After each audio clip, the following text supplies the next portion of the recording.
दोस्तों, Robert Kiyosaki द्वारा लिखी गई book rich dad poor dad एक ऐसी बुक मानी जाती है जो कि दुनिया के हर उस इंसान को पढ़नी चाहिए जो 9 to 5 की जॉब के चक्रव्यूह से बाहर निकलना चाहता है, जो असली अमीर बनना चाहता है। असली अमीर मैं इसलिए बोल रहा हूँ क्योंकि हमारे आसपास कई ऐसे अमीर लोग होते हैं जो दिखने में तो अमीर है लेकिन अंदर से पूरी तरह से खोखले होते हैं। और ये सब कुछ आपको आगे समझ आएगा कि आप उन लोगों की तुलना में कितने अच्छे हो जो खुद को अमीर दिखाते हैं लेकिन वास्तव में होते नहीं है। रिच डैड पुअर डैड एक ऐसी बुक है जिसको पढ़ने के लिए कई सक्सेसफुल बिजनेसमैन और कई सक्सेसफुल लीडर्स सलाह देते हैं। मैंने आज से लगभग 19 साल पहले एक बुक पढ़ी थी। उस बुक का नाम है रिच डैड पुअर डैड। एक बहुत फेमस बुक है रिच डैड पुअर डैड, अगर आपने पढ़ी हो। रिच डैड पुअर डैड की आप बात कर रहे हैं? Sorry, rich dad poor dad. ये बुक मैंने 1999 या 2000 में पढ़ी थी, तो बहुत साल पहले। तो चलिए जानते हैं कि आखिर इस बुक में ऐसा कौन सा अमीर बनने का राज छिपा है जो कि इसे इतना खास बनाता है। दोस्तों, रॉबर्ट जब 9 साल के थे तब उनकी स्कूल के कुछ अमीर बच्चे अपने वीकेंड को एंजॉय करने के लिए अपने एक अमीर दोस्त के साथ समुद्र किनारे बने हुए घर जा रहे थे। लेकिन उन्होंने रॉबर्ट को इनवाइट नहीं किया क्योंकि रॉबर्ट गरीब थे और इस चीज का रॉबर्ट को बहुत बुरा लगा और वो अपने घर जाकर अपने डैडी से बोले, डैडी क्या आप मुझे बता सकते हैं कि अमीर कैसे बना जाता है। लेकिन इस बात का उनके डैडी के पास कोई जवाब नहीं था। कुछ देर सोचने के बाद उन्होंने बोला कि देखो बेटा, अगर तुम्हें अमीर बनना है तो तुम्हें पैसा बनाना सीखना होगा और उसके लिए तुम अपने दिमाग का इस्तेमाल करो। इतना सुनने के बाद रॉबर्ट समझ गए थे कि उनके पास असल में इस बात का कोई जवाब नहीं है कि अमीर कैसे बना जाता है। दूसरे दिन रॉबर्ट और उनके खास दोस्त माइक ने एक साथ मिलकर पैसे बनाने का एक आइडिया खोजा और वो कुछ जस्ते की पुरानी ट्यूब्स को इकट्ठी करने लगे और फिर उन्हें पिघलाकर वो नकली सिक्के बनाने लगे। लेकिन इस पर रॉबर्ट के डैडी ने उन्हें बताया कि देखो बेटा, ऐसा करना गैर कानूनी है। अगर तुम वास्तव में पैसा बनाना सीखना चाहते हो तो तुम्हें ये सवाल अपने दोस्त माइक के पिता से पूछना चाहिए। और यही से रॉबर्ट की लाइफ में एंट्री होती है माइक के पिता की, जिन्हें वो अपने मुंह बोले पिता मानते हैं और जिन्हें वो रिच डैडी बोलते हैं। और फिर वो अपने रिच डैडी से जाकर यही सवाल पूछते हैं कि क्या आप हमें बता सकते हैं कि अमीर कैसे बना जाता है। और यही से रॉबर्ट की फाइनेंशियल एजुकेशन का एक महत्वपूर्ण सिलसिला शुरू होता है। उनके रिच डैडी उन्हें लाइफ के अलग अलग स्टेज में अमीर बनने के लिए और हमेशा अमीर बने रहने के लिए कुछ इंपॉर्टेंट लेसन सिखाते हैं, जैसे पैसों को किस तरह मैनेज किया जाता है, पैसों से पैसा कैसे बनाते हैं और ऐसी कौन सी गलतियां हैं जिनकी वजह से गरीब हमेशा गरीब रहता है। और साथ ही वो बताते हैं कि अगर कोई गरीब इंसान अमीर बनना चाहता है तो उसे क्या करना चाहिए। तो अब हम बात करते हैं उन्हीं इंपॉर्टेंट लेसन्स के बारे में। लेसन नंबर 1, अमीर लोग पैसे के लिए काम नहीं करते। दोस्तों, रॉबर्ट कहते हैं कि दुनिया के ज्यादातर लोग रेट रेस में फंसे हुए हैं। वे अच्छी पढ़ाई करते हैं, बड़ी डिग्रीज लेते हैं और फिर एक नौकरी मिलने के बाद शादी करते हैं और फिर एक अच्छा घर और गाड़ी खरीद लेते हैं। फिर वे बाकी की पूरी जिंदगी उस नौकरी से कमाए पैसों से अपने घर और गाड़ी का लोन चुकाते हुए निकाल देते हैं। और जैसे ही उन्हें दोबारा कोई अच्छा ऑफर मिलता है वो एक बार फिर से लोन पर महंगी चीजें खरीद लेते हैं। उन लोगों को इस बात का एहसास तक नहीं होता कि वो मेहनत तो सबसे ज्यादा करते हैं, लेकिन उनकी इस मेहनत का असली फायदा किसी और का होता है। बहुत सारे लोग इस रेट रेस से बाहर भी निकलना चाहते हैं लेकिन तब तक बहुत देर हो जाती है। वे ना चाहते हुए भी अपनी जिम्मेदारियों, समाज में इज्जत, डर और बहुत सारे कारणों की वजह से बार बार इसी प्रोसेस को दोहराते रहते हैं और इसीलिए उन्हें पूरी जिंदगी पैसे के लिए काम करना पड़ता है। लेकिन अमीर लोग कभी भी पैसों के लिए काम नहीं करते, उनका पैसा उनके लिए काम करता है, जो कि आगे के लेसन्स में आपको समझ आ जाएगा। लेसन नंबर 2, अमीर बनने के लिए फाइनेंशियल एजुकेशन होना सबसे जरूरी है।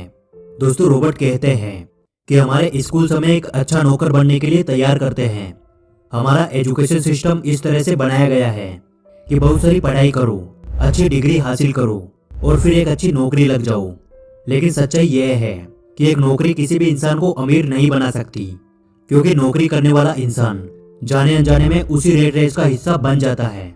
और इस रेट रेस से हमेशा बाहर रहने के लिए रिच डैड रॉबर्ट को बताते हैं एसेट्स और लायबिलिटीज के बारे में। एसेट्स वो चीज है जो हमारी जेब में पैसा डालती है और लायबिलिटीज वो चीज है जो हमारी जेब से पैसा निकालती है। एग्जाम्पल के लिए आपने एक कार खरीद कर उसे किसी ऐसे काम पे लगा दिया जहाँ से हर महीने उसका पैसा मिलता है, उसका किराया मिलता है, तो उसे एसेट्स कहते हैं, क्योंकि वो कार आपकी जेब में पैसा डाल रही है। और वही आपने लोन पर एक कार खरीद कर उसको अपने घर में खड़ा कर दिया, तो उसे लाइबिलिटीज कहते हैं, क्योंकि वो कार आपकी जेब से पैसा निकाल रही है। इसलिए यदि किसी भी इंसान को अमीर बनना है तो रिच डैड कहते हैं उसे सबसे ज्यादा एसेट्स बनाने चाहिए और जितना हो सके उतनी कम लाइबिलिटीज रखनी चाहिए। और ये बातें हमारे एजुकेशन सिस्टम में कभी भी नहीं सिखाई जाती कि पैसों से पैसा कैसे बनाया जाता है। इसलिए पैसों के बारे में नॉलेज होना सबसे जरूरी है। लेसन नंबर 3, अपने खुद के काम पर फोकस करें। दोस्तों, रॉबर्ट बताते हैं कि जब भी मैं किसी इंसान से पूछता हूँ कि आप क्या काम करते हैं, तो जवाब मिलता है कि मैं बैंकर हूँ, मैं डॉक्टर हूँ या फिर मैं टीचर हूँ। तब मैं उन्हें पूछता हूँ कि क्या आपका खुद का स्कूल है, क्या आपका खुद का हॉस्पिटल है या फिर क्या आपकी खुद की बैंक है, तो उन सभी का जवाब बिल्कुल सेम होता है, नहीं, मैं वहाँ जॉब करता हूँ। तो रॉबर्ट कहते हैं यानी वहाँ आप एक नौकर हैं। तो आपका खुद का काम क्या है, आप अपने लिए क्या काम करते हैं? तो जवाब मिलता है कुछ भी नहीं। और ऐसे ही बहुत सारे लोग दूसरों के लिए काम करके दूसरों को अमीर बनाने में अपनी पूरी जिंदगी निकाल देते हैं।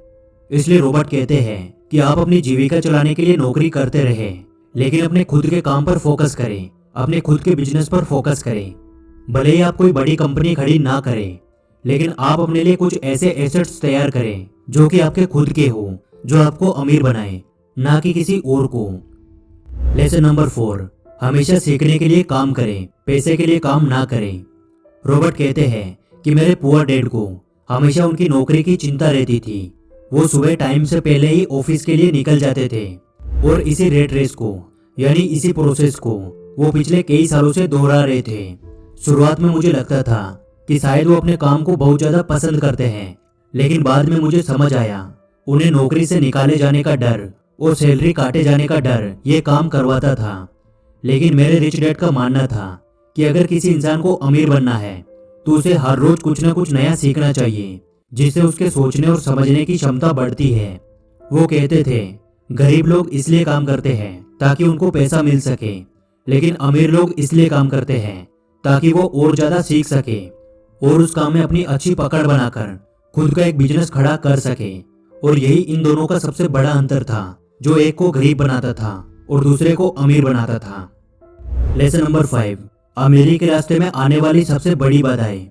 रॉबर्ट बताते हैं अमीर तो हर कोई इंसान बनना चाहता है और लाइफ में कभी ना कभी हर इंसान अमीरी के रास्ते पे जाने की कोशिश करता है, लेकिन बीच में कुछ ऐसी बाधाएं आ जाती है जिनकी वजह से इंसान अमीर नहीं बन पाता। रॉबर्ट ने ऐसी ही 5 बाधाओं के बारे में बताया है जो कि किसी भी इंसान को अमीर बनने से रोकती है। पहला है फियर यानी डर। दुनिया के ज्यादातर लोग अमीर बनने के बाद अपनी लाइफ में खुश नहीं रह पाते, क्योंकि जितना डर उनको गरीबी में था उससे कई गुना ज्यादा डर उनको अमीर बनने के बाद लगता है, और वो है पैसों को फिर से खो देने का डर, फिर से गरीब बन जाने का डर, लोगों के सामने इंसल्ट होने का डर। और इसी डर की वजह से वो इंसान ज्यादा ग्रो नहीं कर पाते। वो दिखने में तो अमीर होते हैं, लेकिन अंदर से पूरी तरह से डरे हुए होते हैं। इसलिए यदि किसी इंसान को अमीर बनना है तो सबसे पहले अपने इस डर को खत्म करना होगा। रॉबर्ट ने दूसरी बाधा बताई है डाउट। किसी भी काम को शुरू करने से पहले या अपने पैसे को इन्वेस्ट करने से पहले ज्यादातर लोगों को डाउट होता है कि यार कहीं मेरा पैसा डूब तो नहीं जाएगा, और इसी डर के चलते लोग एक नई शुरुआत नहीं कर पाते और लाइफ में कभी भी अमीर नहीं बन पाते। रॉबर्ट ने तीसरी बाधा बताई है लेजीनेस यानी आलस। रॉबर्ट कहते हैं कि कुछ लोग केवल ये बोलकर अपने कई बड़े बड़े मौके गवा देते हैं कि शायद अभी मैं इसके लिए तैयार नहीं हूँ, मैं बाद में कोशिश करूंगा। ऐसा बोलकर वो अपना टाइम खराब कर देते हैं और फिर उन्हें किसी नौकरी पर डिपेंड होना पड़ता है और वो अपनी लाइफ में कभी भी अमीर नहीं बन पाते। और रॉबर्ट ने चौथी सबसे बड़ी बाधा बताई है बैड हैबिट्स, बुरी आदतें। रॉबर्ट कहते हैं ज्यादातर गरीब लोग अपने बिल्स पे करने में देरी करते हैं और अमीर लोग अपने बिल्स को सबसे पहले पे करते हैं। अमीर लोग अपने पैसे का कुछ % हिस्सा इन्वेस्टमेंट के लिए पहले ही निकाल लेते हैं और उसके बाद पर्सनल खर्चे करते हैं, लेकिन गरीब लोग सबसे पहले अपने काम निपटाते हैं, अपने शौक की चीजें खरीदते हैं और बाद में उनके पास इन्वेस्टमेंट के लिए कुछ भी नहीं बचता। और यह आदत अमीर इंसान को और ज्यादा अमीर बनाती है और गरीब इंसान को और ज्यादा गरीब बनाती है। और अमीरी के रास्ते में आने वाली 5वीं बाधा है ईगो। जो लोग गरीब होते हैं वो अपनी स्किल्स को किसी और के साथ शेयर नहीं करते, क्योंकि उन्हें डर होता है कि कहीं दूसरा इंसान ये सीख गया तो उसका काम छीन जाएगा। और इसी वजह से वो कोई नई स्किल्स भी नहीं सीख पाते और हमेशा उसी एक स्किल के साथ काम करते हैं। लेकिन अमीर लोग दूसरों के साथ अपनी नॉलेज शेयर करते हैं और दूसरों से बहुत कुछ सीखते हैं और लगातार अपने बिजनेस में इंप्रूवमेंट करके और ज्यादा अमीर बनते हैं। इसलिए यदि आप अमीर बनना चाहते हैं तो आपको अपने ईगो को भूलकर जो चीज आपको नहीं आती है उसे सीखने की आदत डालनी चाहिए, और जो चीज आपको आती है उसे दूसरों के साथ शेयर करना चाहिए। और आखिर में मैं बस इतना कहना चाहूंगा कि लाइफ में आपको एक बार इस बुक को जरूर पढ़ना चाहिए, क्योंकि ये बुक पैसे को लेके आपका माइंडसेट चेंज कर देगी। उम्मीद करता हूँ आज की वीडियो से आपको बहुत कुछ सीखने को मिला होगा। और यदि आपको वीडियो अच्छी लगी तो वीडियो को लाइक जरूर करें, और ऐसे ही वीडियोस हमेशा देखते रहने के लिए आप हमारे चैनल को सब्सक्राइब करें। जल्दी मिलेंगे अगली वीडियो में।